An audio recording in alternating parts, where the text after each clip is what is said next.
আসসালামু আলাইকুম। কেমন আছো বন্ধুরা তোমরা সবাই?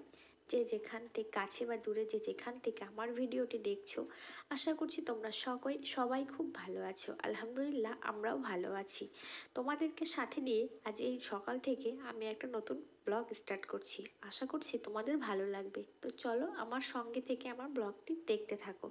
তো রাতে সমস্ত কিছু কাজ গুছিয়ে রেখেছিলাম, ঝাঁ চকচকে রান্নাঘর সকালবেলা এসে যদি ঢোকো বেশ মজা লাগে। আর এটা হচ্ছে একদম রান্নার পরে, মানে আজকে একটু তাড়াহুড়ো ছিল। আজ আর বাচ্চা বুঝতেই পারছো, দুটো বাচ্চাই, তাই জন্য একটু বেশি তাড়াহুড়ো, যত শর্ট মানে। আর নতুন নতুন তো, তাই ক্যামেরাটা অন করতে মাঝে মাঝে ভুলে যাচ্ছি। তো আস্তে আস্তে অভ্যস্ত হয়ে যাবে, অনেকটাই হয়ে গেছে। তো রান্না বান্নার পরে আমার হাজব্যান্ড আর ছেলে চলে গেছে স্কুলে। এবার ছোট ছেলেকে কোনো রকমে একটু মানে অনেকক্ষণ প্যাম্পার করার পর স্নান টান করে খাইয়ে দাইয়ে ওকে ঘুম পাড়িয়ে দিয়েছি। আর এবার হচ্ছে আমার যুদ্ধ।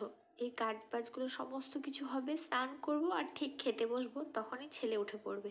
প্রতিদিন এরকমটাই হয়, যতই তাড়াহুড়া করি না কেন ঠিক ওই টাইমেই উঠে পড়বে।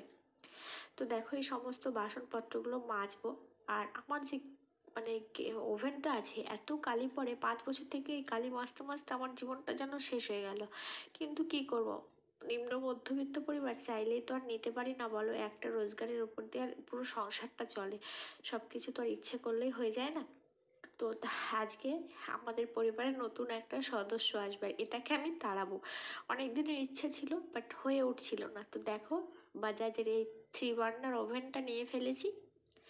ভীষণই ভালো আর ওয়েটফুল। মানে আমি ফার্স্ট টাইম মানে ছুঁয়ে দেখছি এরকম ওভেন, আমি আগে কখনো দেখিনি বা আমার কোনো রিলেটিভদেরও নেই এরকম ওভেন। এত সুন্দর, ভীষণ আনন্দ লাগছে। সংসারের প্রতিটি জিনিস একটু একটু করে নিজে হাতে তৈরি করলে এরকমই হয়তো আনন্দ পাওয়া যায়, মানে একটা প্রাপ্তি আসে, তাই না? তো দেখো আমার হাজব্যান্ড সেটিং করে দিল। আর তারপরে সন্ধ্যাবেলা চলে এসেছি 2 ছেলেকে নিয়ে মেলাতে ঘুরতে। সৃষ্টিশ্রী মানে খাদ্য মেলা, পথশ্রী, কন্যাশ্রী, কত কিছু লেখা, মানে সবই দেখেছি। এবার হচ্ছে সৃষ্টিশ্রী। গত বছর থেকে আমাদের এখানে লাগছে, বেশ স্বনির্ভর গোষ্ঠীর যে মহিলারা আছেন তারাই এসব খাদ্য মেলার দোকান, বিভিন্ন রকমের খাবার জিনিসের দোকান বসেছে। তো আমরা সেরকম কিছুই খাইনি, খেয়েছিলাম একটা করে রোল।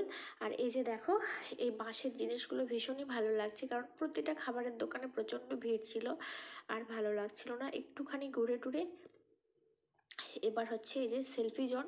এখানে আমার ছেলে একটু 2-4টে সেলফি তুলে নিয়ে, সেলফি না ফটো তুলে দিয়েছি।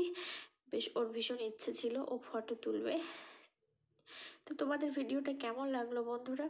কমেন্ট প্লিজ একটা লাইক করে দিও। যদি বেশি ভালো লেগে থাকে চাইলেই তোমরা চ্যানেলটা সাবস্ক্রাইব করে আমার পাশে থাকতে পারো। আর যারা আছো অসংখ্য ধন্যবাদ। মেনলি এই কাজটার জন্যই বাইরে বেরিয়েছিলাম, কারণ আমার ছোট ছেলের একদমই জামা নাই, সোয়েটার টোয়েটারগুলো ছাড়া। ও তো খুব গতবারই হচ্ছে, আর খুব একটা বেশি জামা কাপড় ওর কেনা হয়নি, যতটুকু প্রয়োজন অতটুকুই কেনা হচ্ছে। সমস্ত জামা কাপড়গুলো নষ্ট হয়ে গেছে, তাই বেশ কয়েকটা জামা কাপড় নিয়েছি। একটা নিয়েছি, দুটো নিয়েছি ফুল হাতা, দুটো নিয়েছি হাফ হাতা। শীত তো যাচ্ছে, তো তবুও বাইরে বেরোনোর জন্য তো লাগবে। আর বড় ছেলের একটা প্যান্ট নিয়েছি। তো একটু একটু করে ঈদের কেনাকাটা শুরু হলো। চলো বন্ধুরা আজকে এই পর্যন্তই, দেখা হবে অন্য ভিডিওর মাধ্যমে। ততক্ষণ ভালো